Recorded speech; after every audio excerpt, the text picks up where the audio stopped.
నేను వెళ్ళి స్వాతిని తీసుకొస్తాను. నేను కూడా వస్తాను. నువ్వు కూర్చోరా, నువ్వు ఏర్పాట్లు చూసుకురా. అన్నయ్య ఏంటి మండుతోందా? నాకు కూడా మండుతోంది, కాల్లో కాదు గుండెల్లో. ప్రతిరోజు ఇలాగే చిత్రవదలు అనుభవించాలి. అది చూసి మీ అన్నలు కుళ్ళి కుళ్ళి చావాలి. నా పగ చల్లారని పెట్టరావాత.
పువ్వుల మీద నడిచిన నా చెల్లెలి పాదాల మీద ఇరపరాట్లతో వాతలు పెడతావా? నా పెళ్ళాం నా ఇష్టం, అవసరమైతే చంపేస్తాను. అడగడానికి నువ్వే.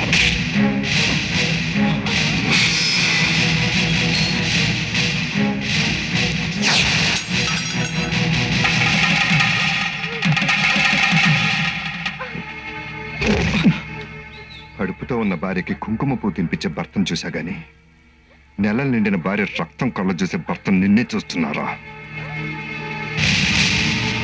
నాకెవరో శత్రువులు ఉండరు. వన్స్ ఎవరైనా శత్రువుగా డిసైడ్ అయ్యానంటే ఇంకా నాకు వేరే పని ఉండదు, అంతం చేయటం తప్ప. నేను ఏదైనా ఆలోచించే అంటాను, అన్నాక ఆలోచించను. మిమ్మల్ని నా శత్రువు అనుకునే అవకాశం నాకు ఇవ్వకండి.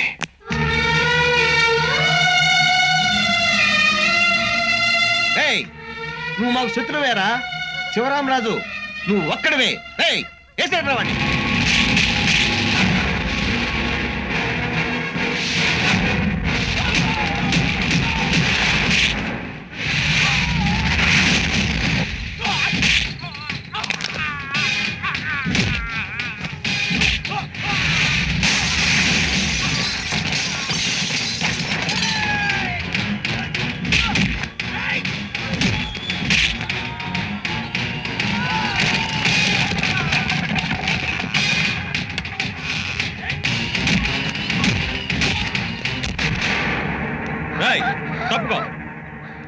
తప్పుకోండి. రావే.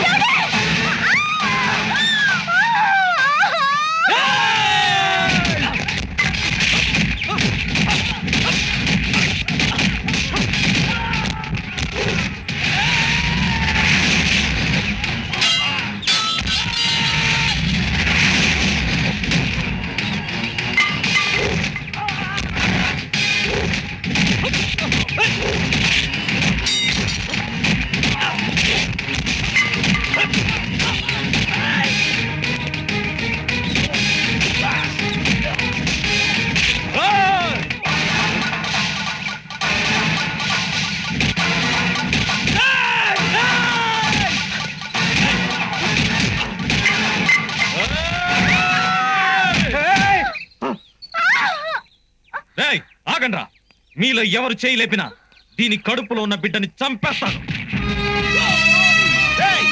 అన్నదమ్ముల ముగ్గురిని చంపేయండ్రా.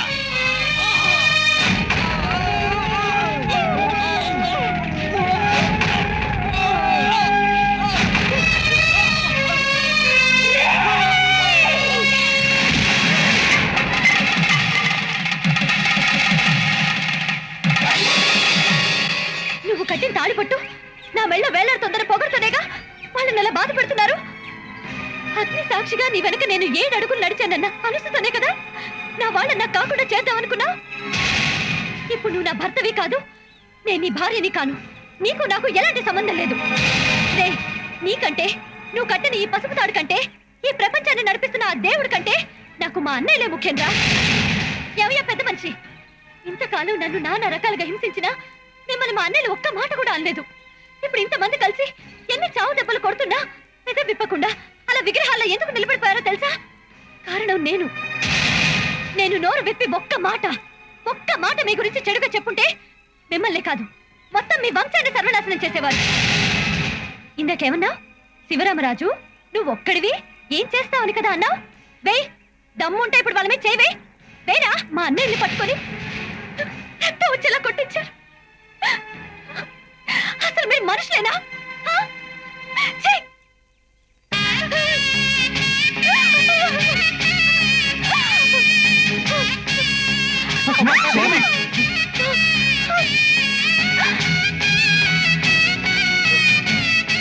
ఏంటన్నయ్య అలా చూస్తున్నారు?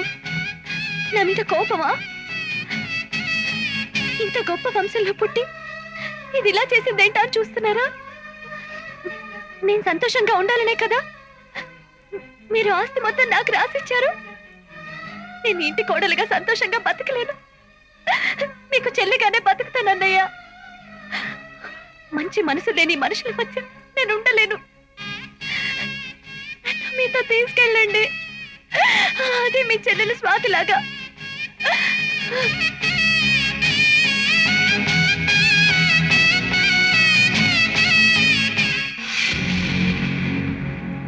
అన్నయ్య, బొబ్బిలి ఆనంద భూపతి గారి వంశానికి ఎప్పుడు ఇవ్వడమే కానీ తీసుకోవటం అలవాట్లేదు.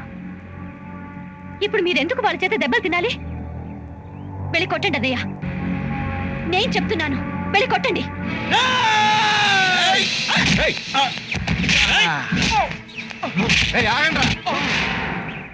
అగ్ని సాక్షిగా తను కట్టిన తాళిని ఎప్పుడైతే నా చెల్లి తీసి వాడు మొహాన్ని ఇసిరేసిందో అప్పుడే వాడు చచ్చినట్లు లెక్కరా. సచిన్ పవన్ ఏం కొడతారా? రండ్రా. బతికిపోయారా? అయితే మిమ్మల్ని కొట్టి నా రౌడీల్ని కొట్టండి అన్నయ్య. కూలి కోసం వచ్చిన వాళ్ళు వాళ్ళనేంటమ్మా కొట్టేది? వాళ్ళన్నీ చేసినా మీకు వాళ్ళ మీద కోపం రావటం లేదంటన్నయ్య. నువ్వు నడిచిన నేలమ్మా ఇది, దాన్ని రక్తపాతం చేయటం నాకు ఇష్టం లేదు. రేపు నీకు పుట్టబోయే బిడ్డ మా నాన్నేడు మావయ్య అని అడిగితే మేమే చంపామని చెప్పమంటావమ్మా? అందుకేనమ్మా వాడిని ప్రాణాలతో వదిలిపెడుతున్నాను. అమ్మా.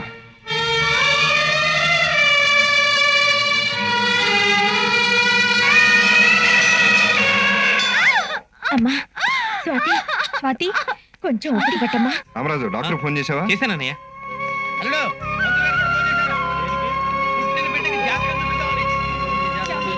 స్వాతికి నొప్పులు ఎక్కువయ్యాయి, హాస్పిటల్కి తీసుకెళ్దాం పదండి. మా స్వాతి, కొంచెం ఓపిక పట్టు. తమ్ముడు చెల్లెమ్మ కాళ్ళు పట్టుకో. అలాగే.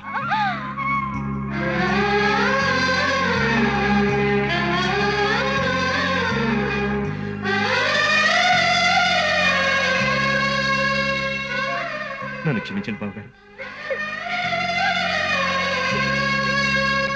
చెల్లెలి కోసం ఆస్తి మొత్తం రాసిచ్చేసి కష్టపడి బతుకుతూ కూడా మీ గౌరవాన్ని మీరు కాపాడుకున్నారు. మీరు మనుషులు కాదు, దేవుళ్ళు. నన్ను క్షమించండి. బాబు శ్రీశైలం గారు, మీరు 1947 ఓల్డ్ మ్యాన్ ఎలా వచ్చావు? నేను కాల్చి చంపింది కాశ్మీర్ తీవ్రవాదులతో సంబంధం ఉన్నవాడిట. అందుకే ప్రభుత్వం నన్ను అభినందించి విడుదల చేసి పంపించేసింది.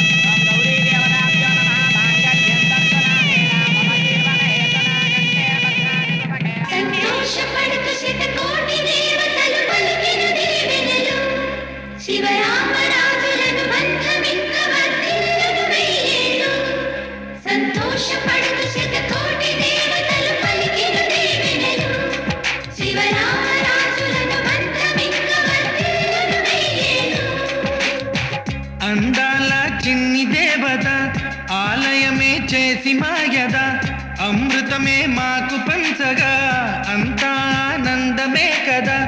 అనురాగం కంటి చూపులై, అభిమానం ఇంటి దీపమై, బ్రతుకంతా నిండు పున్నమై, ముడివేసే పూర్వ పుణ్యమే. కలకాలం మన్నలకు మమకారం పంచవే అమ్మవై అందాల చిన్ని దేవత ఆలయమే చేసి మాయద అమృతమే మాకు పంచగా అంతా ఆనందమే కదా అనురాగం కంటి చూపులై అభిమానం ఇంటి దీపమై బ్రతుకంతా నిండు పుణ్యమై ముడివేసే పూర్వ పుణ్యమే కలకాలం మన్నలకు ప్రాణమై మమకారం